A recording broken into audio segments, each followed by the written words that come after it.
Now, and we are live. Hello, ladies and gentlemen. I'm your host, David Streggy, here on Inside Movies Galore. In the room with me, I have director Chris Woods with me, who is going about and campaigning for his new Death Score 3, Taste Me.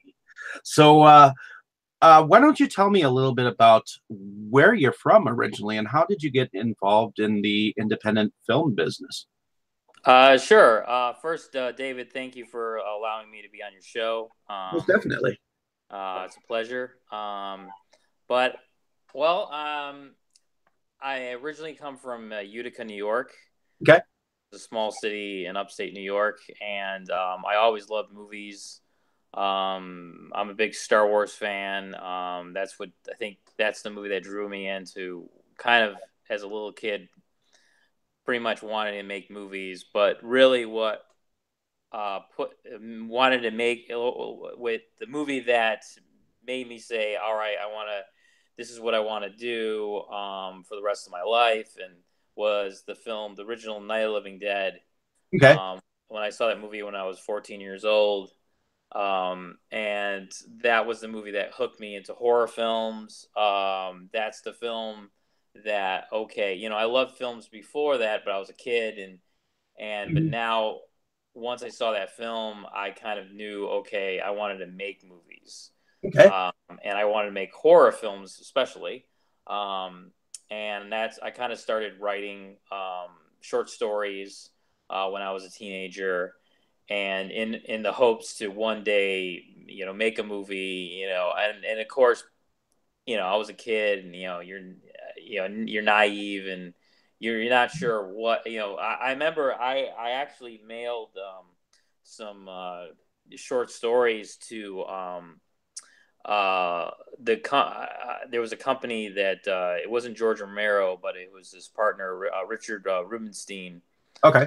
ran Laurel, which I actually mailed stories to them, and probably back in the maybe late '80s, early '90s, Okay. and I think I got a letter back from them, but that's saying that they just weren't interested, and that actually they were going bankrupt at the time, and they went out of business. Um, but um, but yeah, like I didn't know like how to go about to make a movie, and I just thought I'll just mail my short stories or scripts to like some studios, But I mean, it was a long journey. I ended up moving to Tampa, Florida, in the Okay. mid '90s to go to college, and learn film and television, Okay. and that's where I started making short films. And eventually, after graduation, I got a job in television, which I work. That's my field. That's my day job that I've Okay. been working for almost pretty much 23 years. Okay. Um, and But trying to figure out how to make movies, so I kind of independently just made movies, whether they were short films or feature. um, and I did that for really the past over 20 years. Okay. um, but it really started to kind of I kind of started getting recognition 5 years ago when I made American Holocaust. Okay. um, that's where I kind of discovered the horror underground scene. That a lot of it's kind of gotten big with social media, and that's how people contacted each other and figured out what are these movies. And really, underground films are really just independent horror films, but they're Mhm. like on a low budget, and they're films not associated with any type of studio whatsoever. Mhm. And they mainly kind of, the elements they have is really extreme gore, like extreme maybe nudity or sex, or just really extreme. um Okay. and myself and people like Fred Vogel and people like Scott Schimmer and Brian Williams and Dustin Wade Mills and a ton of other people that are kind of in that horror underground. um that's kind of been around here and there throughout the years, but it's kind of Mhm. gotten some legs the last 7 to 6 years. Totally understand. Now, from what I understand, you started out with a film company called Icon Studios Yep. Mm-hmm. Before you created the Sleaze Box. Now, what was your first short film that you first made? Made. I I know what IMDb says, but not all the time is the order that Yeah. IMDb has is how it's done. You know what I Yeah. mean? I'm just gonna mention Shadow of a Victim. Uh, Okay. how did you get involved with that project? Well, that was a film I actually did in college, Okay. senior year. That was my film, one of my like final film projects for my film class, and I did that with the help of my two friends, Simon Links and Luis Matos. Who Luis, I was in the same class with, and we kind of we worked on each other's projects, and I think I was an actor in his film and he was an actor in mine, so he's the actor in it, and then my friend Simon was the shadow. And that's kind of how that movie came about. The idea of it was kind of the original story was actually a wife that kills her husband and then like tries to dispose of the body, and the shadow kind of the husband haunts her. But what happened was the actress bailed, so we rearranged the story and changed it to a hitman. And Luis, he was going to play the husband, but now he was the hitman, and my friend Simon became the shadow. Okay. And I kind of redid that idea in Chaos AD a little bit. We Okay. minus the shadow because the opening of the Chaos AD has a wife killing her husband and chopping up his body. So I kind of still kept that idea and just kind of moved it over to another film. Okay.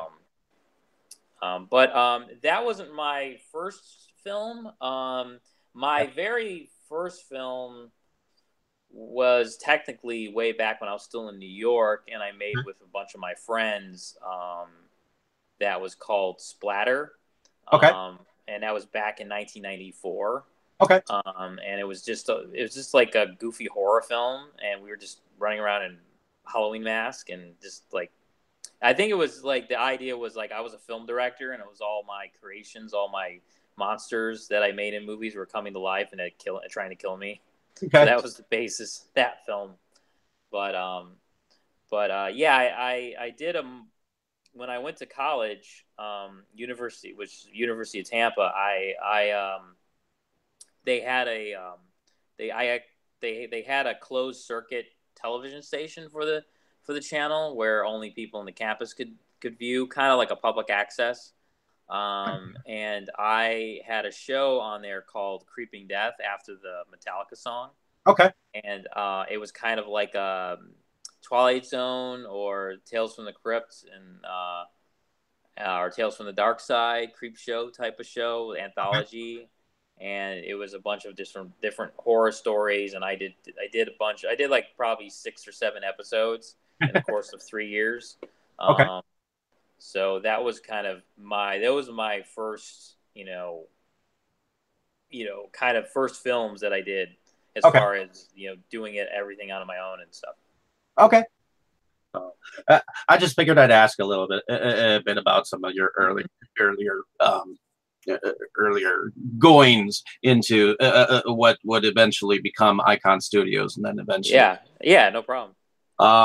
So ultimately, in 1999, you did a short film called Chameleon. Yeah, it was technically 98, even though IMDb says 99. I made that was my like senior project because I graduated in 98 and out of college, and I made that 20 years ago now. And that was a story idea I had written for a while at that point, and I just wrote the short script, and got a bunch of actors. That was the first time working with actual professional actors, Okay. because the other times were just my friends. There was a place which still exists here in Tampa. It was called Independent Casting, Okay. and a friend of mine that was one of my classmates used actors from there, and pretty much they said, well, if you're a student, they'll probably do your film for free because a lot of these actors are looking to get exposure Okay. and something to put on their resume tape at the time. And so I got a bunch of actors, or at least like 4 or 5 actors from that group, and then used some of my friends, and then shot the film. Nice. And I actually won a couple awards for that film. At the end of they have a award ceremony for the communications, mass communications or film students at my college, and it won like best picture. Nice. Um, and also it won a couple other awards at some other film festivals later on, like years after, in like '99 and 2000. Now, would So this be the same chameleon that you would be selling on your Sleazebox site? yes, that is the same chameleon. Okay. Yes. Just figured I'd ask. Yeah, I never remade it, even though I would like to remake that film one day. But yeah, actually that film was the first film that I actually got distribution on. Okay. Even though it wasn't a full feature because it was only 41 minutes And who long. did you originally distribute it through, just out of curiosity? The original distributor was a company called Department 13, Okay. and they I met them at a Weekend of Horrors um, in Orlando in 2000, Okay. and I it was a small little. That was like the first horror convention I went to, and I've been to many since then, but this was like the first one. It was very tiny. The guests were like Tom Savini, Linnea Quigley, Angus Scrimm, Kane Hodder was there, and there was a. I think I had VHS copies that I made like on Maxell tape of Chameleon, and I just brought it with me because I was going to give Tom Savini, which I gave Tom Savini a copy, which he kind of just took and didn't bat an eye at, and but I gave a copy to Linnea Quigley, and she was cool. She was cool. But anyways, so they had a table there, and they were like, "Yeah, we make movies in Georgia," and I gave them a copy, and they contacted me right away and said, "We want to release your film." I'm like, "Okay, cool." And they put it on VHS back then. Okay. Because still VHS. I mean, DVD. They didn't do DVDs yet, so they put on VHS, and I didn't make any money, but I was just happy that it was on VHS. They ended up going out of business shortly after that, Okay. but I still have a copy somewhere, and it sometimes you can get it on eBay, so it's kind of rare. So hopefully one of these days it'll be worth a lot of money. But then after that, I kind of just had it on my website, and I made DVDs myself of it, and then in 2015, I believe, I put it back on an official DVD release from Sleazebox, and put together a nice DVD of it, and for the fans can check it out and Cool. see it again. Awesome. Now, when did you begin with under the name Icon Studios? Just to be That kind of, it's a funny story with that, because I say, well, the company's kind of been around technically for 25 years now. okay. Myself and my friend Simon Links, who we went to high school together, and that's like the first time we started making films together. So I can see, then we had different names for our film companies, because then later he moved to Florida as well, and we still continued to make movies. Okay. And I think after I made my film Bleed in 2001, and they came out in 2002, I needed a actual name for a company, and I wanted to have like a legitimate sounding name, because all our other companies were just like splatter films or Mhm. some type of, I wanted it to sound like legit. So I came up with the name. Actually, I found out that at that point I found out about Vistaprint, and they do free business cards. I'm like, whoa, cool, free business cards. I'm like, awesome. They just have to pay for shipping. All right, I'm there. So I went on the website, and you have to use the only way to get the free ones. You have to use the free design. So Mhm. there's this like cool design of his eye, and that was like the only cool one they had for free. So I'll use this one. So, and I was trying to come up with a name that goes with the picture. So I was thinking Mhm. I thought of Icon. So it came to Icon Studios. And Okay. then I added the Icon Film Studios to it in the middle because there was already an Icon Studios. So Okay. I threw in the Icon Film Studios, and that kind of stuck. That kind of name just stuck. I mean, there's no really significance to the name. I kind of wanted to change it a couple times, but it's been around technically. I mean, that name's been around for now 16 years. So, well, and I have an LLC for it. So technically, it's my company, the company.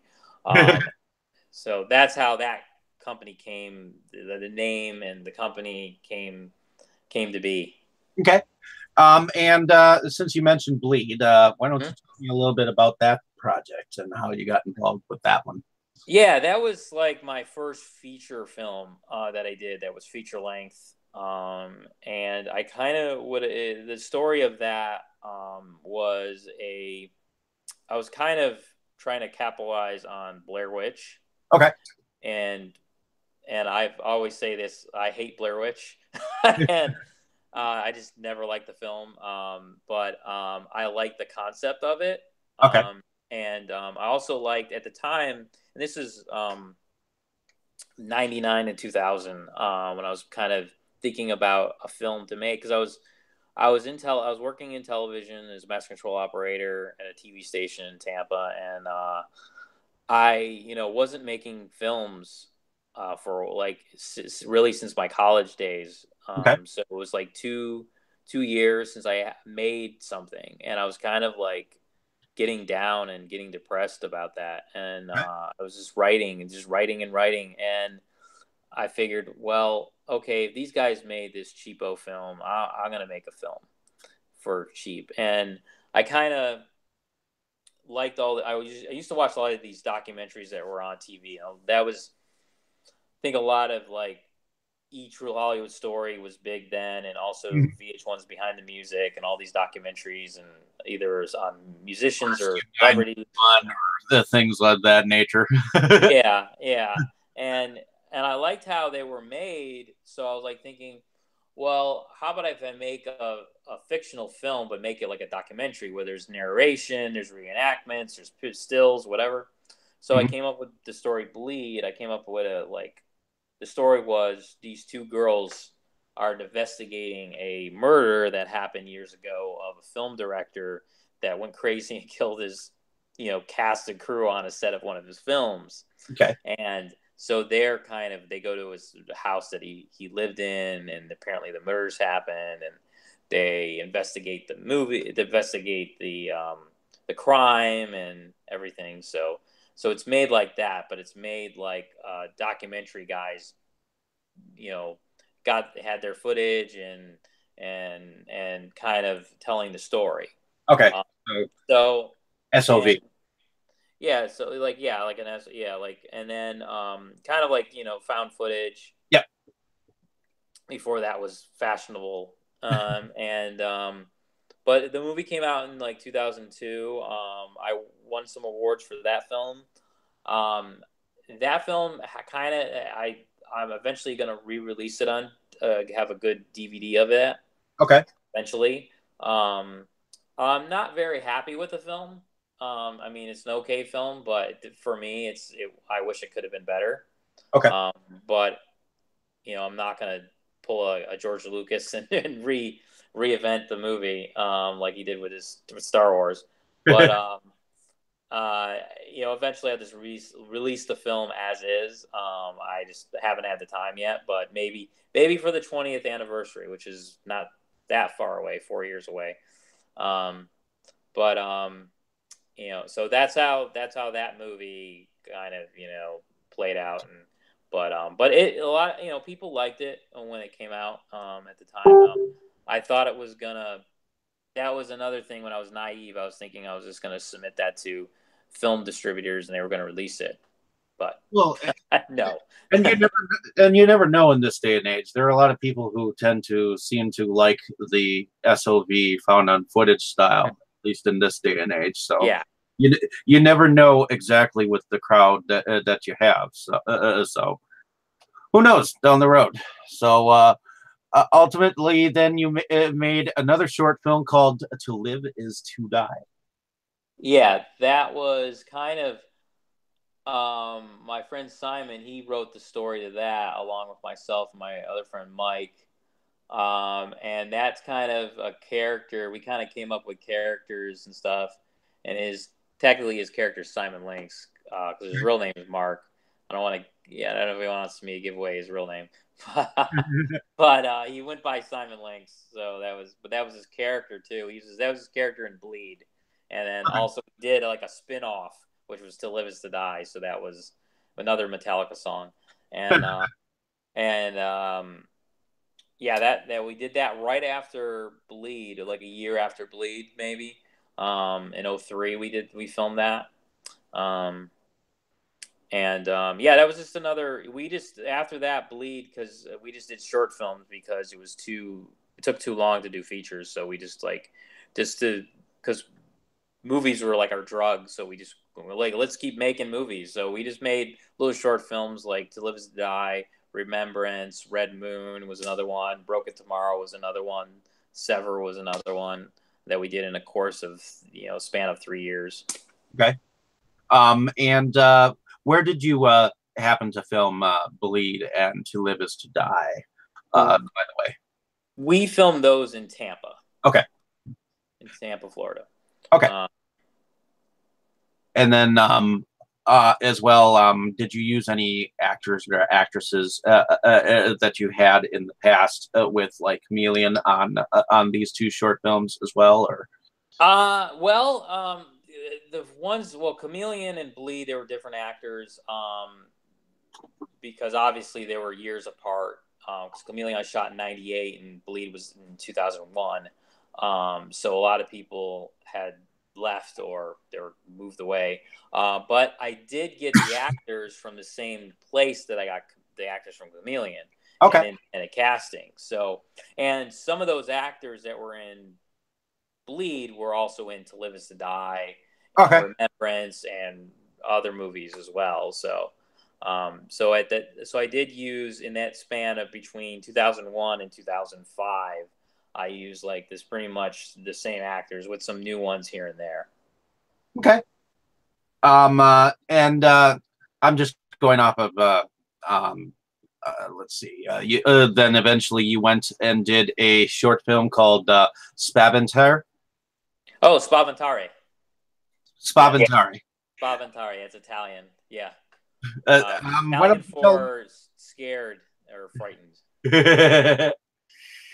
So why don't you tell us a little bit about that short film? Yeah, sure. So I made that film in '09. And I was in this kind of drought for between 2005 to really 4 years, for 2009, where I wasn't really making any films anymore. I was still kind of in the film business, because I was working with other people's films. I was in. I was a producer on a documentary called Strip Club King: The Story of Joe Redner, which was about a strip club mogul here in Tampa Bay, and he had a lot of strip clubs throughout the 70s, 80s, and 90s and 2000s. I see here that you did a lot of editorial work.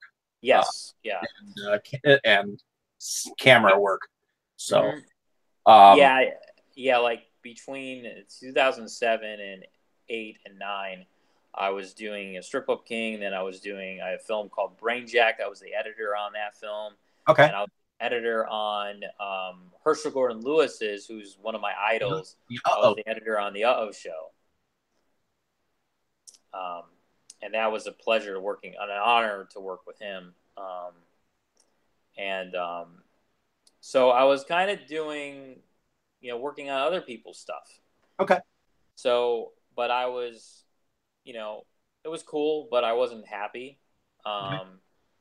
I wanted to kind of get back into filming. My one of my best friends, Simon, he moved to Jacksonville. Okay. Um, so we kind of still tried to work on films, but it was tough because he wasn't around a lot. So, but because we worked on films since we were kids, and then throughout our 20s and 30s into our 30s. So did you And ultimately have to search out and find a new crowd to work with because of that distance? Yeah, I mean, for me, it's like I'm gonna make movies no matter what. Um, it was kind of like, I met a lot of people throughout the years, that other filmmakers. So I had other people to help me, Okay. whether it's hold lighting or help with camera. So and like I said, I was working with all these other people and helping them with their movies, but I wanted to make my own films again. So that's when I wrote this movie called Spaventare, and I'm a big fan of Dario Argento and Lucio Fulci and Mario Bava, the Italian cinema and the Italian giallos and stuff. Okay. Um, and so I came out. I just wanted to do, and a lot of my friends too were fans of my other stuff that I was hanging out with, and they were like, "When are you going to make another movie?" So, and I came up with this. I wanted to make this like a scary film, and I came up with Spaventari, which was a girl gets an email and she sees a weird picture. She gets a spam email with all these weird pictures, and one picture has this guy staring at her. She Okay. turns away. Next minute she's looking at the picture, and the guy in the scary guy in the picture's gone. Okay. And pretty much he leaped out, and he's like, and like pretty much haunts her throughout the night. Okay. But I'm very happy. I'm proud of that film, that short film, and that kind of got me back into starting making movies again. Okay. And then ultimately, after now, who did you use as your main actress in Spaventari before I moved? That was Sarah Bray. Okay. She was a local actress, and a friend recommended her, and she actually was on an MTV series in the mid 2000s called That 70s House. So Okay. that was her claim to fame. And then the other actor, Rod Grant, he was an actor that I known for at the time for a couple years, and he was in a bunch of films that I already seen or knew the people. And Brainjack, the one I was editing, he was one of the stars of that film. So, Okay. and I got him. I asked him, and pretty much it was just two people in the film, so it was an easy film to shoot. I shot it in one day, a couple hours, and that was it in my Cool. apartment. So Cool. Moving on to White Lie from 2011. Or how did you get involved with that short film? Oh, yeah, that was film. Simon was involved with that one. Okay. That was his idea. We wanted to do a film that was like almost like stills, but they were like almost like a graphic novel, but but things were moving, and they had audio obviously. And we both wrote the story, and just about where it's supposed to be a guy that is pretty much a schizophrenic, and I don't want to give anything away, but if you see the film, but it's just like it's kind of a different film, like I said, with the style, and we just want to do something different at the moment. Okay. And that film we shot it in late '09, but it took a while to come out because we were just doing the pictures and stuff, and it took him a while to do because we just took still pictures. Okay. We didn't use a video camera. We did still pictures, and then we recorded voiceover after, and then he took the pictures and photoshopped and kind of made them look like they were like animated. Okay. Then ultimately you went on to create a short film called Taste Me, Yeah. which I was just curious whether that had something to do with your new film at Uh, all. uh, it is pretty much my new film is a remake of my short film. Okay, So, and it actually has some of the same actors that were in the short film in the feature. cool. Um, and yeah, that's the film. So I started. That's when the kind of the sleaze box kind of started. Okay, Um, and just to go a little bit back, like a year before Taste Me, a friend of mine, John Miller, who we both used to crack that. write for, yeah, Crack Baby Billionaire and Scumbags, and we used to write for a website called crazefanboy.com, and that's how Okay, I got to know him.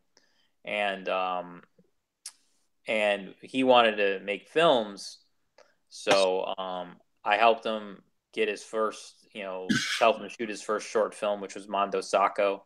okay, And he shot another one, Hennessy X Red okay. and Vomit Soup. And you helped edit with Hennessy Red, I see. Yep, I was the DP and the editor on that. And so around that time, we we started doing Taste Me, and I wrote the story for that because that was where because most of my films prior were very, I'll say, PG or um, kind of more family friendly, if that's a, if you call them that. But I wanted to do more, I guess, exploitation stuff Okay, because I was a fan of that. I mean, I'm a fan of all different horror movies, and I don't want to pigeonhole myself in a way, a certain category, but I wanted to do, yeah, something more. I was a fan of the films of the 70s and late and early 80s and even 60s and stuff, and I wanted to do something kind of sleazy, I guess. okay, Um, and that's how Taste Me came to be, or it's pretty much Cannibal Hookers. And that's kind of where the Sleazebox started, because the Sleazebox started as a YouTube show where it was me and John Miller talking about our top five, whatever, whether it okay. was exploitation filmmakers or whatever. Is that Um, what became the Sleazebox TV series? yes, yeah, that's where we started. And we the way that show got started was and this was the time during a lot of YouTube shows were seemed to be popular, Oh yeah. um, and um, and it was kind of like it's not the way it is now because YouTube's very restricted now, and this was where it was kind of, you can run free and just say whatever you want, and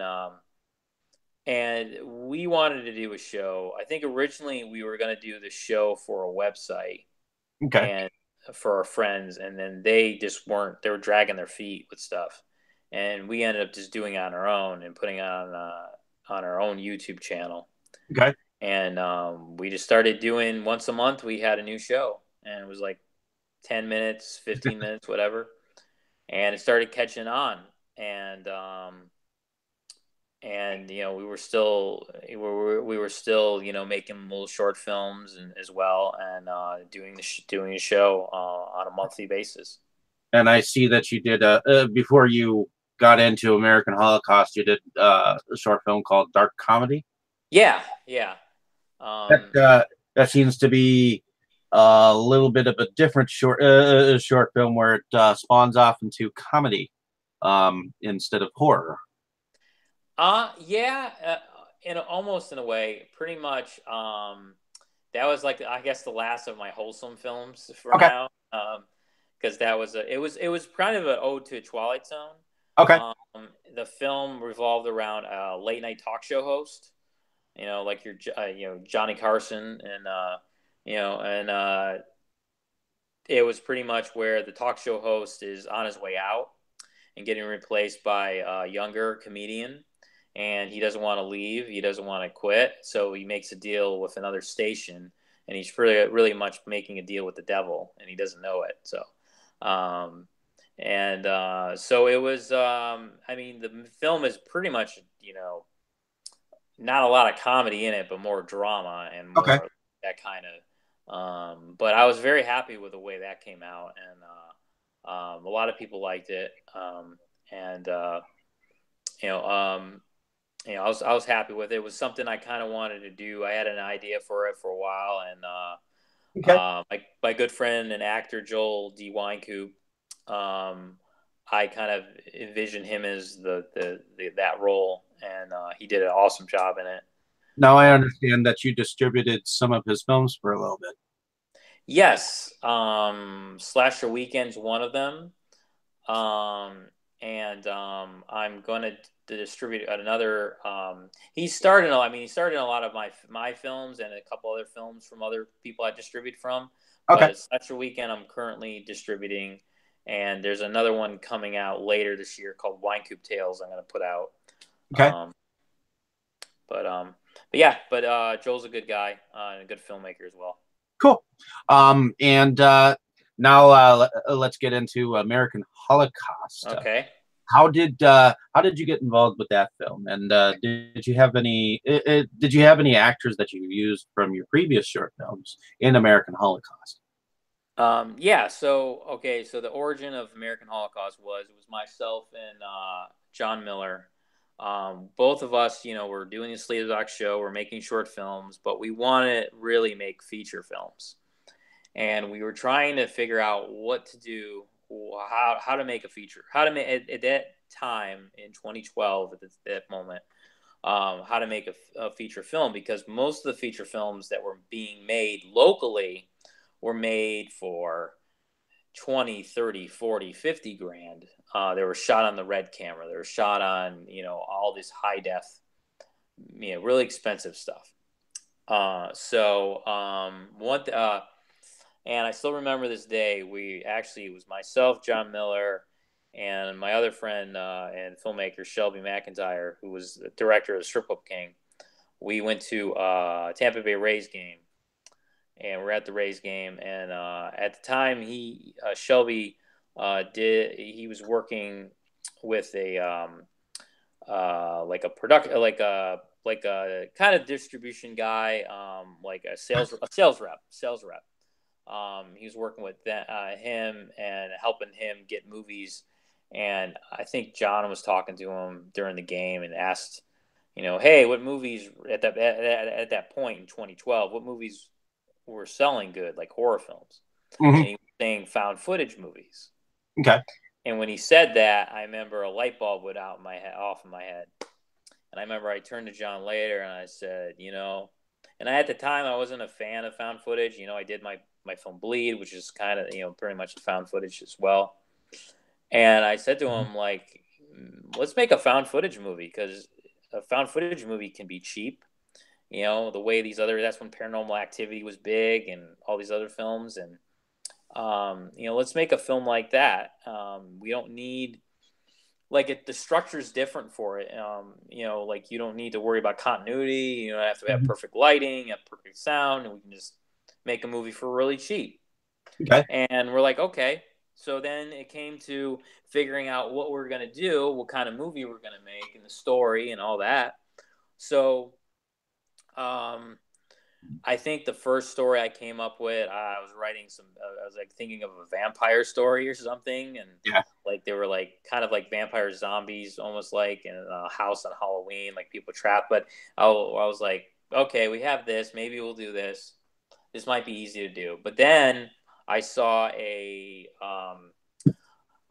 documentary about it was a crime like a 1 hour documentary like crime show on some channel about Leonard Lake and Charles Ng, the serial killers back in the mid '80s and outside of San Francisco. Okay. And the documentary like showed them like they videotaped themselves Hmm. talking to the camera with their victims. Um, they would take people. They were up in the mountains in a cabin. They would take people and they would have these girls as their sex slaves, and then it would kill them afterwards. And And I was like, this is, and I told John, this is the movie. We got to make, this is the movie. So, but we didn't want to make the life story of Charles Ng and Leonard Lake. We wanted to kind of what Psycho and Texas Chainsaw Massacre did with Ed Gein. Okay. And kind of, loosely base it off of them, but change the names and make it our own. Okay. So John actually started writing that script and, came up with the characters, Michael Mashburn and Antoine Mercer, and to have them Vietnam vets, and they came out of the war and they were pissed off with America, pissed off with the government, and we're like, okay, we're gonna have sex slaves and torture the people and all that. So that's how that came to be. And once it was done written, we were like, okay, who are we gonna cast in this? Because the movie, the stuff we came up with was like, this was stuff like because we never really had a lot of nudity in our films. Like Taste Me was the first time I had an actress topless. This was the first time that you had actually gone more extreme than you had. Yes. American Holocaust was the one. You crossed that boundary. Yes. That was the American Holocaust was the watershed moment where broke your virginity into to the foray of sex and sleaze. Yes, correct. That is correct. So yeah, we were wondering like who to cast as these characters, and we were friends with Jules Ciro and Bob Glazier for a couple of years then, and Bob was in two of my films, Taste Me and Dark Comedy, and Jules was in the Uh-Oh Show, and we actually John was the one that campaigned for them and said we let's put them in the role. And I was like, all right, and then that's how, Jules was MASH and Bob was Twan. And then we casted Cindy Kratz played the character of Rose. She was also in Taste Me. And Rose was the MASH's wife in the movie, and she's loosely based on Leonard Lake's wife. And we used a lot of other people. Joe Makowski, he was in Mondo Sacco, Taste Me, Hennessy X Red, he was in it. And then we used a lot of other newbies that we found, like Rugor Grinder, Kelly Hellman Thompson, Audrey Hayes, and a bunch of couple other people. But yeah, we just kind of, that's what's like, we just found people on Facebook or we knew people from other people. And it was a cool time making that film. But yeah, and it went through a lot of trials and tribulations because we had to recast a lot of people. Okay. Not while shooting, thankfully, but like during the process, where we had some people on board and then they bailed, and then which I've heard from that time to time does happen because you can't really entirely count on people who are working for free. Yeah, exactly. Yeah, and then we were paying them a little bit, but not a lot. So, and also this was the first time we wanted people to go nude, and that was a tough part too because it was kind of I guess like it was kind of tough to ask women to take their clothes off at that point. Now it's very easy, but it was it was difficult, but because I was like, what are they gonna say? And but even though they agreed, they were like, we said there's gonna be some nudity, but a lot of them, when we shot the film, a lot of them went the extra mile and did a lot of stuff because a lot of stuff was like ad-libbed and just like a lot of actors went above and beyond and the Call of Duty and just like let the sleaze out kind of. So let their bad side run wild when you needed it to. Yeah, especially Bob. Well, So and it's better to have people who can improv like that too, because then it's something that you can work with as a director, even though yeah. you were kind of working with a script,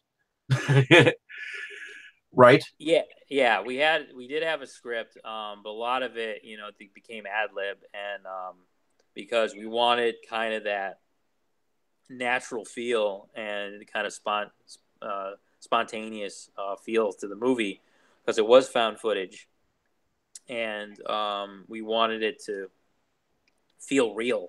Okay. Um, Now that we've gotten to this point, over the past films that we have talked about, is there anything that you can tell us about that has happened on set that you can that would really stand out while you were filming or whatnot? And that means on any film that we've talked mhm. about so far. I mean, yeah, there's been a lot of stuff. You know, and a lot of it's been good. Like I haven't really had any bad experiences, Okay. and thankfully, um, and but there's been some outrageous experiences. Like okay, for example, like in American Holocaust, we there was a scene like we had it was like it's supposed to be a gangbang scene Okay. between because the Mash and Chuan character get like a hooker, and their plan in the movie they're gonna kill her, but they want to have some fun with her. Okay. So they're in this gangbang scene where they're both having sex with her. So we were like like okay, and Ruthie was the hooker and Rue Gorgrinder, and we didn't know like how naked she was gonna get or whatever. We just said okay, this is what's gonna happen. You guys are just gonna be like in a gangbang. So I just remember like she just took all our clothes off and then, you know, faked, simulated, perform, blowjob on Bob and, and Mash comes over, drops his drawers and pretends to, have sex with her and stuff. And, like we were just shooting it, like going, oh God, wow, we got this remarkable thing on tape. And, you know, and they were there. Like I said, they went all out, and they were all professionals, and they did the scene and didn't feel awkward, and so like that kind of moment where you don't know what at the time, like we didn't know what to expect from these actors or and what we wanted. Like we didn't know, how to How to ask them respond how to to do that, because that was the first time we were doing a film like that, and we didn't know what they were going to say. Like, like we said, no, we want you to do this, and they're going to get appalled or whatever. And Um, ultimately, did you have fun? oh yeah, yeah, it was a blast. Awesome. Now, ultimately, after American Holocaust and after the YouTube series that you had, Mm-hmm. you went on to make them die sleazy, correct? Yeah, that's correct. And Uh, how did you get involved with that film? well, that what that film was pretty much we wanted to get another title out because we released American Holocaust and it did really good. Um, and we distributed that movie ourselves because we at the time like I knew I wasn't naive anymore. I knew like it didn't make sense to have a distributor release it because they would take all the money. So I self distributed and just sold it myself, and it did very well. That's what gave us our claim to fame with the Sleazebox brand and me as a director. And it So cemented the sleaze box as a name, basically. yeah, yeah, and that's where people like okay, so we wanted to get another title out for we can keep selling movies and Make 'em Die Sleazy is pretty much a bunch of our short films that we just put together as an anthology, Okay. and and we taped some stuff with actually Joel Wynkoop. He played Mr. Sleaze. He was this like horror host and we had this other girl, like it's Halloween, and she's at a film festival or a horror convention, and she goes in her hotel and turns on the TV at night, and she sees this Mr. Sleaze, and he introduces all these stories. So it's films from myself and John Miller. It was we had Hennessy X Red, we had Spaventare, we had Mondo Sacco, we had Dark Comedy and Taste Me and Vomit Soup, and pretty much all our films. I even threw Shadow of a Victim on there. Okay. Even though it was an older film, but I felt I was very proud of it, and it fit it fit in that category in a way. And it was for you to showcase your short films that you had made in the past. So yeah, because a lot of people at the time haven't seen those films. I mean, the newer films that we did, we had some of them on YouTube, but then we, okay, let's make it as a movie. And actually, the name of that, we did a contest actually to name the film.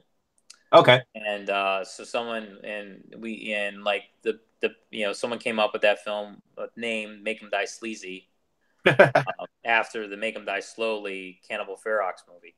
Okay. And then like they got a credit in the movie, and they won some DVDs or something like that. So, but that's how that name came to be. Cool. Did you use any actors or actresses from American Holocaust in this one? Well, technically, Bob's in it. Okay.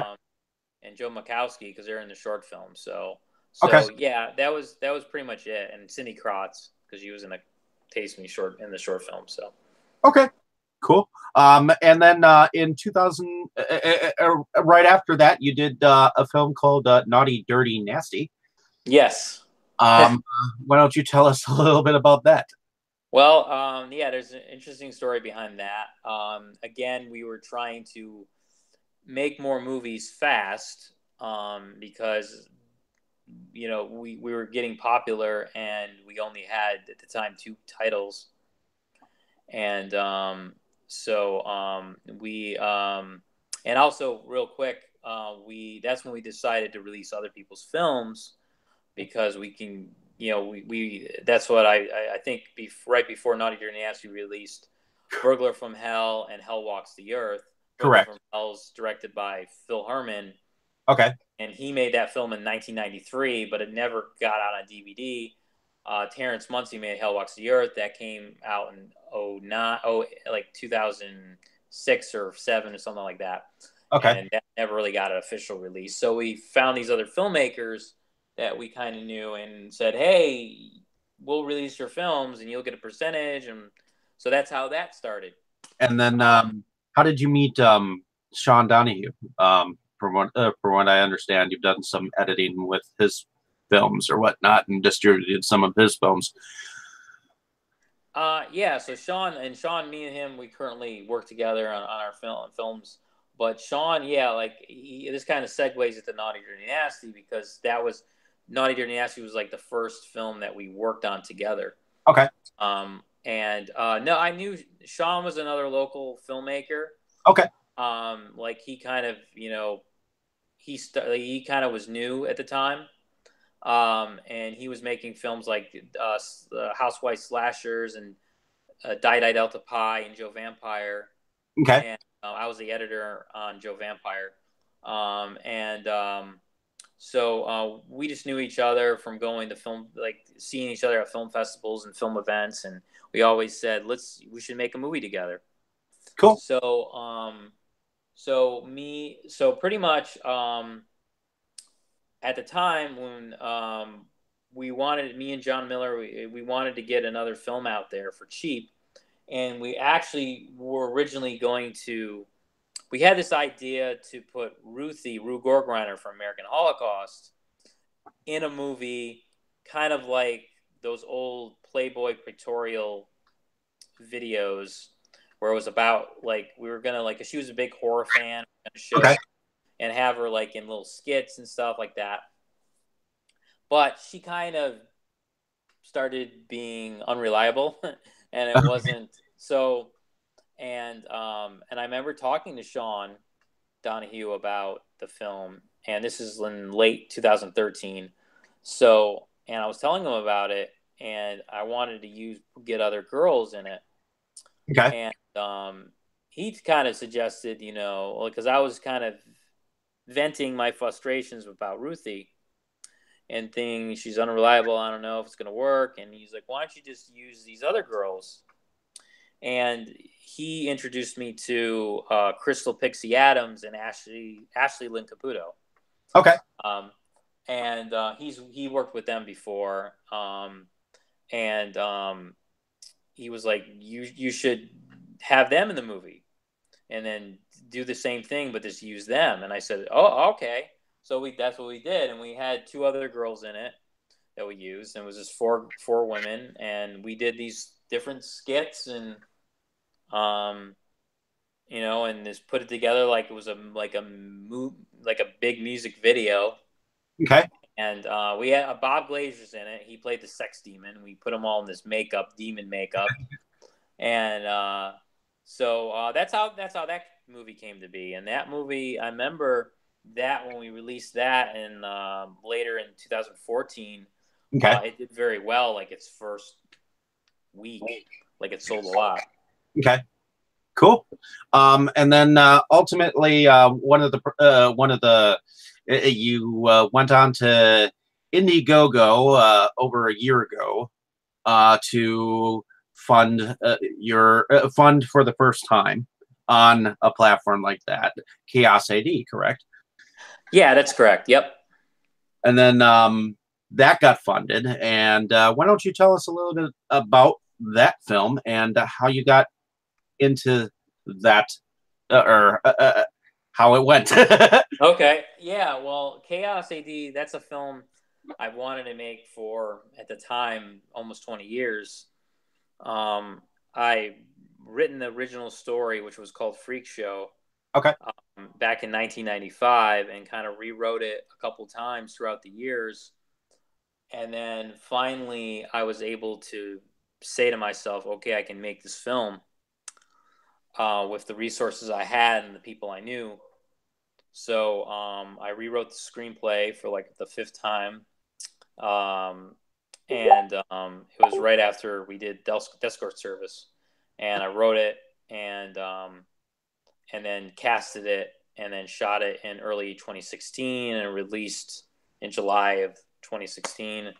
And it's my favorite film, my film that I'm most proud of, and is the film that pretty much, with the exception of having $1 million budget and a big crew, it went exactly as planned. Okay. It was the first time working with a lot of people, like a lot of, and we still had a small crew. It was just me and Sean did like the lighting and the special effects. But we had a couple PAs, but that was it. I directed, I did the camera, I did the sound. We worked in an actual studio. There was a studio that had, it was pretty much a studio that they mainly did a lot of like fetish videos and there, but the guy that runs it, Bishop Stark, he's a very talented art director. Okay. And set designer, and his wife Sarah Huxley is one of the stars of the film. She plays Misery. Okay. And I'm proud of that character because Misery is like a female version of Leatherface or Jason. And that's the film. I mean, film pretty much, if the people out there that never heard of the film, it's a film that takes place on Halloween night. Okay. It involves a housewife that just murdered her husband, a sleazy politician that gets kidnapped, and a brother and sister who have drunk abusive father that get kicked out of their house. And they're after the father tries to rape his daughter, and the brother saves her, and they go take refuge kind of at a Halloween party. Cool. And that's where chaos, no pun intended, happens. and they get taken away by a group of female crazies. And they get kidnapped by the same people that kidnapped the politician, and the wife that kills her husband is also kind of kidnapped as she's trying to dispose of her husband's body. So they're kind of roped into one in a situation where they're trying to escape, and but these characters such as Bitch, Vixen, Misery, Uncle Lester, and Lilith, they all kind of just torture, rape, and kill their victims, and they all like broadcast it on like on the web. So but there are a lot of psychological things in the movie, and a lot of twists. But yeah, it was a big undertaking, but I pulled it off, and I'm very proud of the film. Well, yeah, I'm glad that the campaign and the filming went smoothly for you. Sometimes that doesn't often happen, you know. Yeah, no, yeah, yeah, pretty much. I mean, a lot of there's been times where stuff doesn't go your way, and you have to kind of change things around. Okay. But this one, I didn't really. There was a couple things I did change, but it was before the production. Okay. Because I was with casting, and I kind of changed the story up a little bit, which kind of actually helped the movie, and it helped because I had less actors too. So. Okay. Cool. And why don't we? May I ask you about the new Death Escort Service 3 that you're campaigning about? Sure. Yeah. Well, how did you get involved in that project? I know that the first two were actually directed by Sean Donahue. So did I'm guessing that he gave you the green light to why don't you go ahead and do the third? Yeah, well, I mean, I've been part of the Escort Service series since day one. Both me and Sean. Well, Sean came up with the idea. He reached out to me and he wanted me to be. He said, "Hey, I have this idea for a slasher film about, a killer going around killing escorts in Las Vegas. Even though we're not in Las Vegas, but he wanted it to be the fake backdrop of it, and then he asked me to be involved in it. So I wrote the first movie. I wrote the script with him, and I was the DP and the editor. And then the movie did really well. Like when it came out, a lot of people really, really liked it. And then after that, we decided to make a sequel. And then he said, well, when we were already kind of greenlighting part 2, but he said, we should also do a part 3.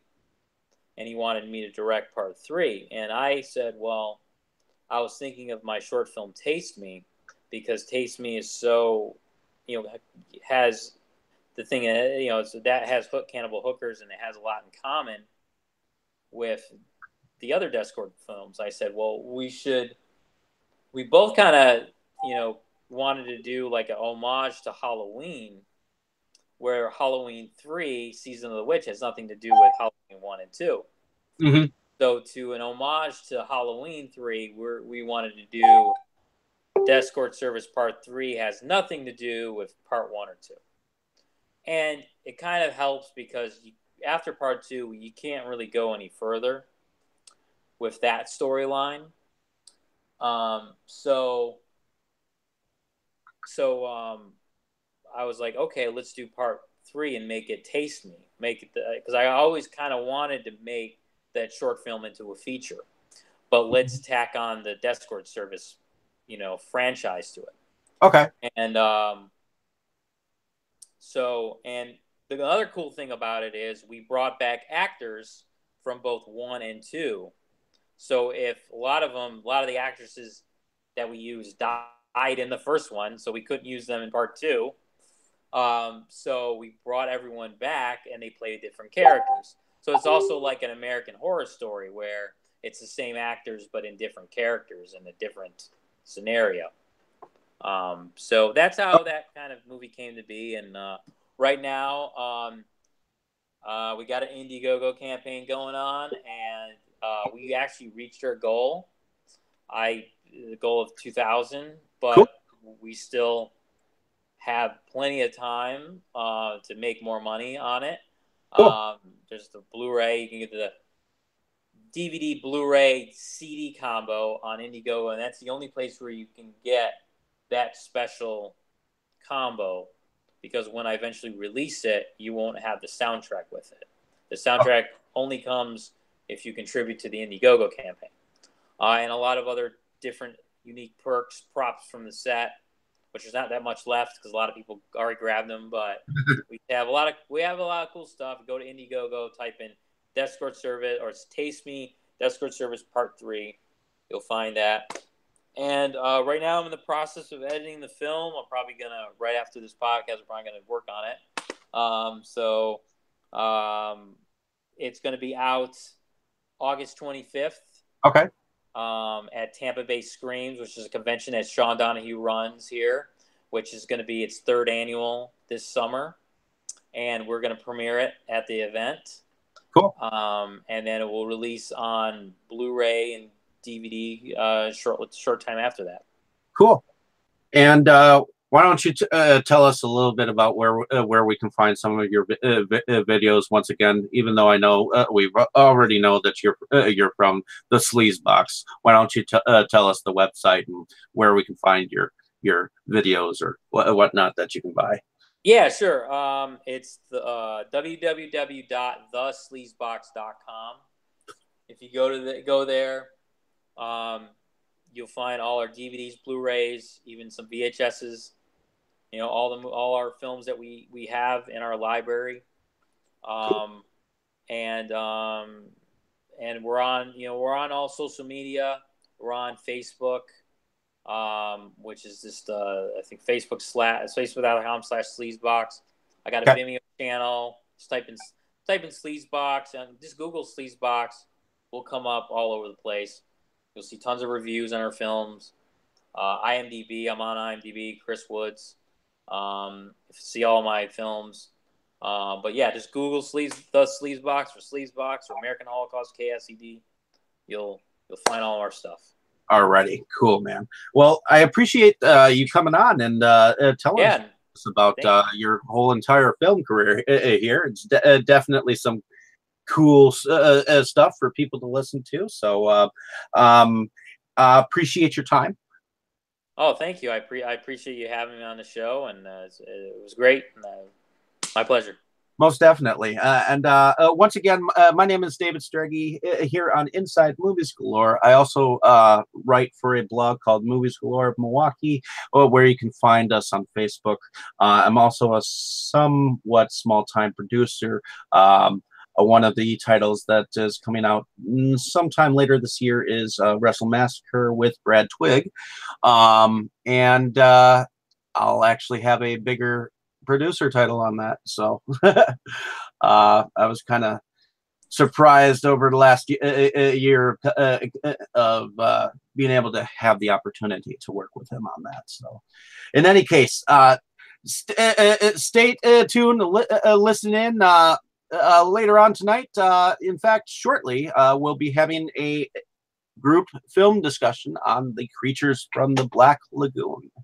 In any case, thank you for coming on, Chris. Once again, appreciate your time, and definitely keep a listen out for future events. Once again, folks. In any case, Chris, why don't you say goodnight to our listeners? All right. Good night, everyone. And go to the Sleazebox.